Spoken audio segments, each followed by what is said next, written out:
Yeah, I'd say my dad was a very, very troubled man from me being very young. You know, he wasn't a happy man. He never had many friends. He used to work in a factory, you know, and he'd work on his own on the factory line, you know. So my dad was very, very strict. You know, he was Jamaican, hardcore, strict, solid, 6'2", and he used to strike the fear of God into us all, you know. Later on in my life, I was in prison once, and I just heard someone shout me from the landing, and it turned out it was my mate called Jamie, who's dead now, and he went, "Oh, Marv, I remember you when your dad used to lever you on the step for nothing." And I was like a bit embarrassed, and he was like, "Yeah, I remember you coming home, your dad coming home one day, and we was playing with that little snooker table you had, and he just kept beating you for no reason, and we all ran off." You know, and I remember when my dad used to walk down the street and everyone would see him, everyone would run off, you know, because my dad was quite a big man, you know, and he was quite terrifying, to tell you the truth. But I always knew he was never my real dad. So when he used to beat me, I didn't like it one bit. I used to think, why is this man who's not my dad beating me, trying to instill his own ways into me when he's not my dad, you know what I mean? So my adoption was a very, very tough one. I mean, my adoptive mum, she used to just adopt children and foster children. So there was a lot of children running through the house, but me and my sister was adopted. So there's quite a few pictures of me with unknown children next to me, like wrapping my arms wrapped around me. I haven't got a clue who they was. So yeah, growing up was very, very tough. And I found like pinching stuff very, very easy indeed. So I used to go to the newsagents and pick up a chocolate bar and whatnot. And, you know, I'd get in trouble for that, or I'd go into the city centre, run away from home, and the police would have to bring me home. And as I was getting a bit older, I was starting to rebel a lot more, you know, and I was being very inquisitive and searching empty houses and stuff and looking for things to do, you know, and to fill my time. But also, I realised now I had picker when I was a kid. So we used to like literally kick bubblegum off the floor and eat it, you know.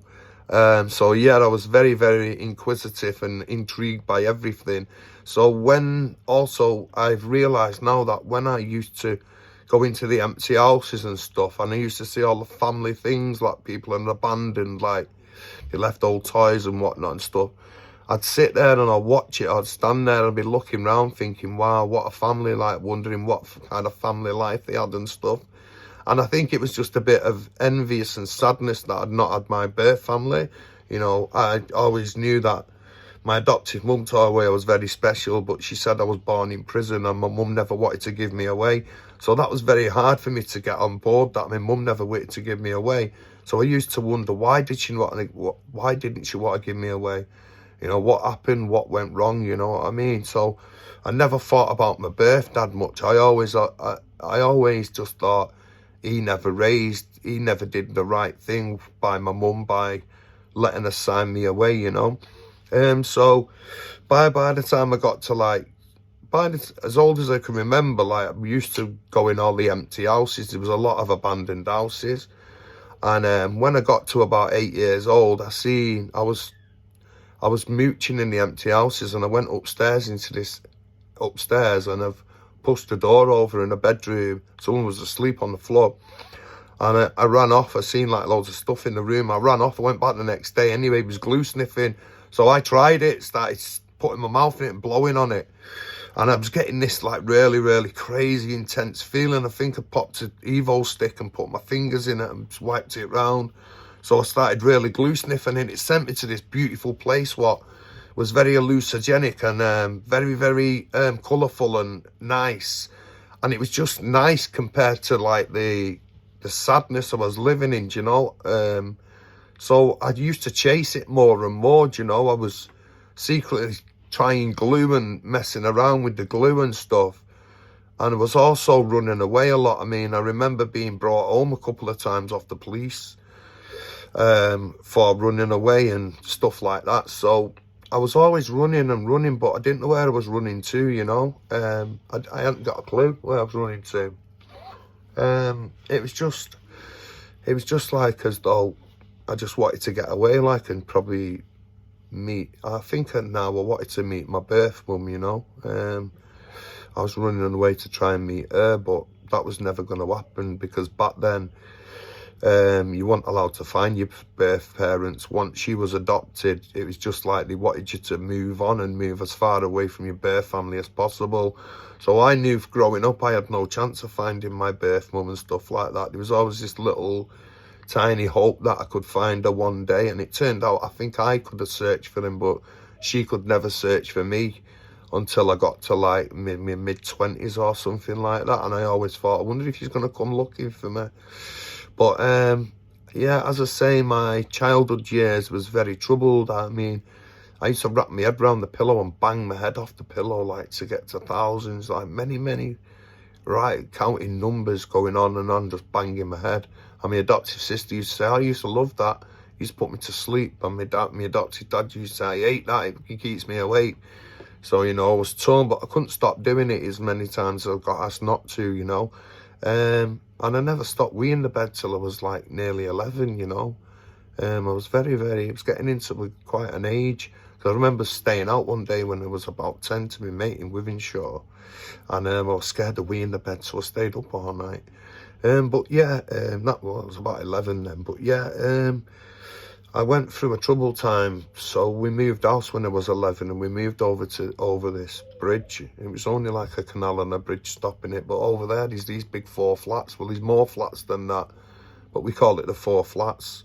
So there was this guy who lived in the flats called Andy, and I had a games console, like an Amstrad thing with tapes in it. And he said, oh, I've got a games console as well. So I was keen to go over and see what machine he had. I think he said he was swapping games with me. When I went to his flat, his bedroom, went in his mum's bedroom, went in his house, his mum's house, obviously. I went in his bedroom, and he went, I haven't got the games for it. My mate's got them over the way, and he took me over to this house, and this guy was a paedophile. And I was pulled into his bedroom and abused, and I was raped that night. And it was an horrendous time. I was just shocked, like I'd had this man all over me, like touching me and feeling me and putting things where he shouldn't, you know. And it was very horrendous, you know. I was abused and stuff like that, and then I went home just in shock and went to school, and I just thought everyone knew. It was just the craziest day of my life. Like, I walked in and I just thought everyone was going, oh man, have you got abused last night? It was just, I felt it was written all over my face. It was just so strange. And I went home, and and his van was parked outside my mum and dad's house. So I thought, wow, what's happened here? Like, if they found out or something. And I just walked in, he went, oh, here he is, helping my mum yesterday with the shopping, because he had a mum who was like elderly. And I went, oh yeah, and I just thought, wow, and he's talking to my mum and dad, like going, yeah, he's a good lad, him, yeah, helping out. And I kind of knew I wasn't allowed in the flats, really, so that was my kind of black to get away with. It's, oh yeah, I seen some old woman and he helped with her shopping, when in reality I'd just been taken there and bleeding sexually abused, you know, thrown a few coins and just had to keep it quiet. Just felt like I had no one who I could tell. I didn't know how to put it into words, what had happened to me, you know. And then he'd stand on his balcony and just call me over, and I just thought, I've got to do it now, because if I don't, he's going to tell everyone. I was too young to understand. So I went through an horrendous time for a couple of summers, and it was going to school and stuff, and coming home from school, I had to say to my friends, oh yeah, I'm going now, got to get off, and I'd never take my friends to the house, you know. Because I was scared that they'd get abused as well, like I had. So I was scared to introduce him to anyone. So I'd just say to everyone, I'm going now, and just get off, you know, go home and then go over. And it was just a sad, horrible time I went through, you know. And I was using butane gas to get through it. I was buying butane gas from the news agents and stuff. They'd just sell it you for 50p a tin. And I'd just put it in my sleeve like this and get the tub and just sit there like that and just hallucinate off it. And it's very, very dangerous. You can die immediately. I mean, you can get a bubble to the brain and it can kill you immediately. So I wouldn't advise anyone to do that. It's very, very dangerous. But I did, you know, I didn't have no fear of anyone or death, life or anything else. I just wanted to make this place a happier place for me, you know. So I quickly progressed into thieving in the city centre, taking things and going into the big stores and stealing and stuff. And at first it wasn't for monetary value, you know. And then as I got a little bit older, I realised that, like, you could make a bit of money here and there, you know. So stealing became like the norm, just a usual thing to do, like steal what you could, or just like, or get just whatever. I was just being naughty, like in school. I was playing up, you know, getting Tipp-Ex thinner and all the time and getting high on Tipp-Ex and stuff like that, or playing up. Like, I remember in primary school, I was getting a strap, and I got the strap that many times. I ended up breaking into her office and scribbling it all with marker pen and got arrested immediately because she had a silent alarm. So when I got to secondary school, and I was still getting hassled off the teacher, off the headmaster and stuff. I'm not sure if it was in primary school or secondary school. I got punched with it off a teacher with his signet ring.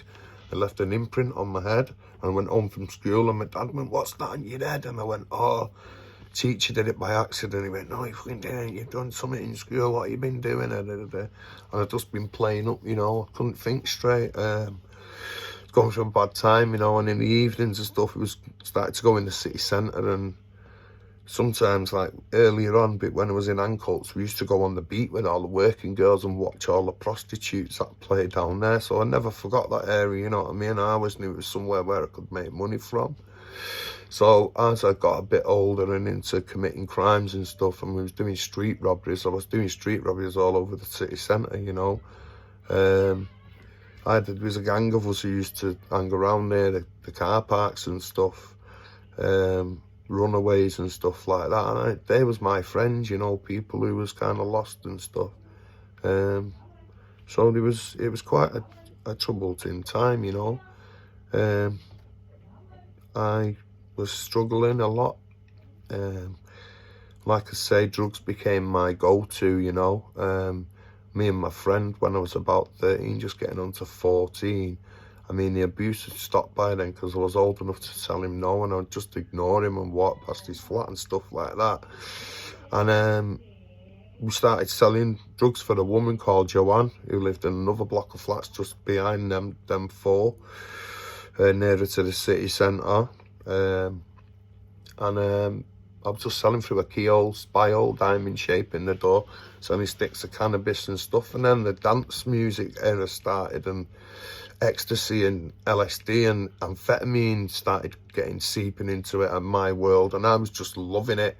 I remember taking a trip in school once, and I think it was a play or some type of summer on, and I was hallucinating. I just ran off stage and ran out of school.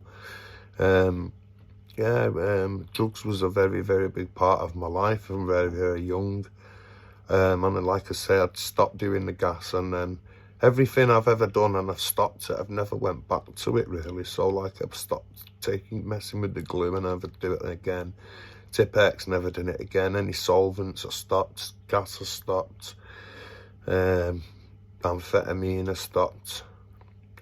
LSD, I stopped. And magic mushrooms, even we'd go picking magic mushrooms in the cemetery near us, over near the winter's months. So yeah, it was just a very, very, very drug-filled time, you know. So I got arrested for a robbery. What happened was I was in a nightclub dancing, and I seen this girl dancing away. She said to me, "Have you took cocaine?" Got back to hers, and they took cocaine, and I was just dipping it in my whiz and a bit of Rizzler.